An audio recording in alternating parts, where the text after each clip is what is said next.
আসসালামু আলাইকুম, সবাইকে স্বাগত বগুড়া ফুড ভিলেজে। আশা করি সকলেই খুব ভালো আছেন। আজ আমি আপনাদের সাথে শেয়ার করব একটা ডিম আর আটা দিয়ে দারুণ স্বাদের নাস্তা রেসিপি। এই রেসিপি তৈরি করা যেমন সহজ, খেতেও দারুণ মজার। চলুন তাহলে শুরু করা যাক।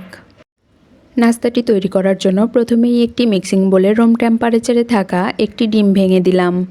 এর সাথে অ্যাড করব 1/3 কাপ চিনি। চিনি পুরোটা দিব না, কিছুটা রেখে দেব। আপনারা আপনাদের স্বাদ অনুযায়ী চিনি বাড়িয়ে বা কমিয়ে দিতে পারেন। এবার দেব 1/4 চামচ লবণ। যে কোনো মিষ্টি খাবারে লবণ দিলে খাবারের স্বাদটা ভালো বোঝা যায়। 4টে এলাচের গুঁড়া, এলাচের ভেতরে যেই দানাটা থাকে সেটা গুঁড়া করে নিয়েছি। 1/4 চামচ বেকিং সোডা, আমি বেকিং সোডা ব্যবহার করেছি, আপনারা চাইলে 1/2 চামচ বেকিং পাউডার ব্যবহার করতে পারেন। এবার সবগুলো উপকরণ ভালোভাবে মিক্সড করে নেব। মিক্স করা হয়ে গেলে এর সাথে অ্যাড করব 1 কাপ আটা, 2 চামচ ড্রাই কোকোনাট, আমি দোকান থেকে কেনা শুকনা কোকোনাট ব্যবহার করেছি, আপনারা চাইলে কোরানো নারকেলও ব্যবহার করতে পারেন। এবার সবগুলো উপকরণ ভালোভাবে মিক্স করে নেব। আগে থেকে যেই চিনিটুকু রেখে দিয়েছিলাম সেটা এবার অ্যাড করব। আমি এখানে আটা ব্যবহার করেছি, আপনারা চাইলে চালের গুঁড়া বা ময়দাও ব্যবহার করতে পারেন। এবার ভালোভাবে ডোটাকে মথে নেব। ডো রেডি হয়ে গেলে এর সাথে অ্যাড করব 1 চামচ রান্নার রেগুলার তেল। তেল অ্যাড করার পর আবারও ভালোভাবে মথে নেব। তেল দিয়ে মথে নিলে ডোটা একদম সফট হয়ে যাবে। এবার উপরে সামান্য তেল মেখে ঢাকনা দিয়ে ঢেকে 20 মিনিটের জন্য রেস্টে রেখে দেব। ফিরে এলাম 20 মিনিট পর। দেখুন ডোটা কত সফট হয়েছে, আপনারা দেখেই বুঝতে পাচ্ছেন ডোটা কত সফট।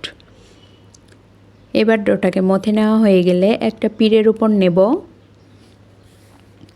পিঁড়ের উপর নিয়ে ঘুরিয়ে ঘুরিয়ে লম্বা করে নেব। সামান্য আটা ছড়িয়ে পুরোটাকে ঘুরিয়ে ঘুরিয়ে এক সমানভাবে লম্বা করে নেব। এরপর একটা ছুরির মাধ্যমে ইচ্ছামতো শেপ দিয়ে কেটে নেব।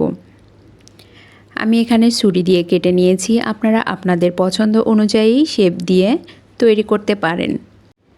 এবার এখান থেকে এক পিস হাতে নিয়ে সামান্য চাপ দিয়ে চ্যাপ্টা করে নাস্তাগুলো তৈরি করে নেব। সবগুলো নাস্তা একইভাবে তৈরি করব।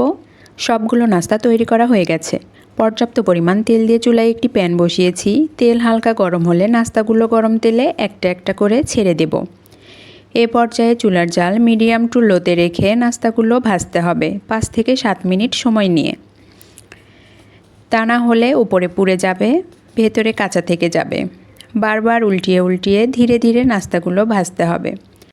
আমার রেসিপি আপনাদের ভালো লাগলে আমার চ্যানেলটি সাবস্ক্রাইব করবেন আর বেল বাটনটি অন করে রাখবেন পরবর্তী ভিডিওর নোটিফিকেশন সবার আগে পাওয়ার জন্য। নাস্তাগুলো ভাজা শেষ, এবার তুলে নিলাম। দেখুন নাস্তাগুলো কতটা ফুলেছে আর কত সুন্দর হয়েছে, ওপরে ক্রিস্পি ভেতরে নরম। আশা করি আমার রেসিপি সকলেরই অনেক ভালো লেগেছে। এতক্ষণ আমার সাথে থাকার জন্য সবাইকে ধন্যবাদ। আসসালামু আলাইকুম, আল্লাহ হাফেজ।